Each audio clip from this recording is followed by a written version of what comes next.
The biblical account of Samson's remarkable feats hints at the extent of Philistine pressure on Israel throughout much of its nascent tribal era in Canaan. A time marked by significant fluctuations and upheaval, the tribes of Israel were solidifying and extending their reach, while the Philistines, an Aegean seafaring group, had established 5 notable city-states along the Mediterranean coastline. These city-states constituted a significant danger to the Israeli tribes, as they continually endeavored to expand their territories landward.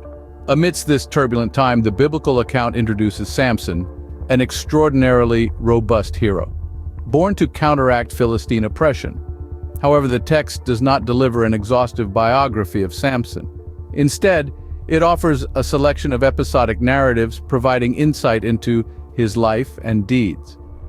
Though these episodes are few, they paint a compelling portrait of Samson and his divine mission. The biblical account merely refers to Samson's 20 years' service as a judge in Israel. This era of Samson's life is mysterious, brimming with heroic actions and dramatic face-offs. Nonetheless, the text remains silent on the majority of his judgeship, highlighting instead pivotal moments that defined his life, especially his beginning and end. Prior to his conception, his mother, a modest peasant woman from the tribe of Dan, resided in Zorah, a small town in proximity to Jerusalem.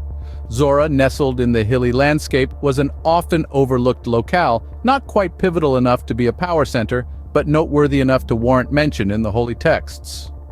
On one exceptional day, an angel visited Samson's mother. This celestial envoy prophesied that the peasant woman would give birth to a son, a child with significant implications for Israel's destiny. The angel disclosed that her son was to be a lifelong Nazirite, appointed for God's special service. This sacred obligation, part of old Israelite tradition, was designated for individuals tasked with unique divine duties. As a Nazirite, Samson would be expected to lead a life dedicated to God, abstaining from strong drink, a common representation of worldly indulgence. He would also need to refrain from shaving or cutting his hair, a visible sign of his unbroken vow and divine might. Finally, he would need to sidestep contact with a corpse, a requirement symbolizing the Nazirite's commitment to life and purity. The angel's revelation marked the start of Samson's divine mission, laying the groundwork for his heroic feats and sorrowful demise. His story, as narrated in the biblical account, would become emblematic of God's deliverance and a source of inspiration for future generations. In the next chapter, we encounter Delilah, a woman of Sorek, who is instrumental in the downfall of Samson.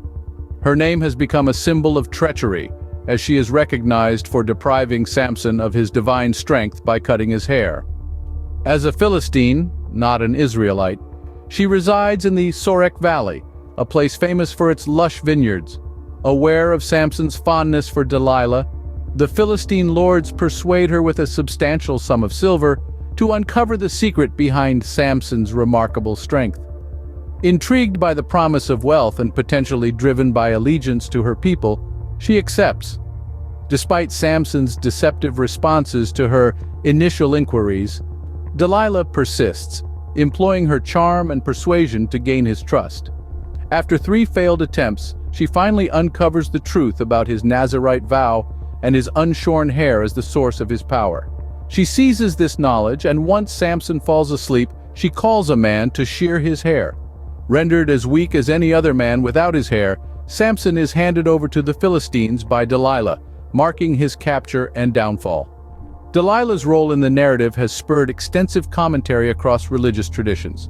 Rabbinic literature scrutinizes her motivations, while Christian interpretations often draw a parallel between Samson and Jesus Christ, based on their shared experiences of betrayal and sacrifice.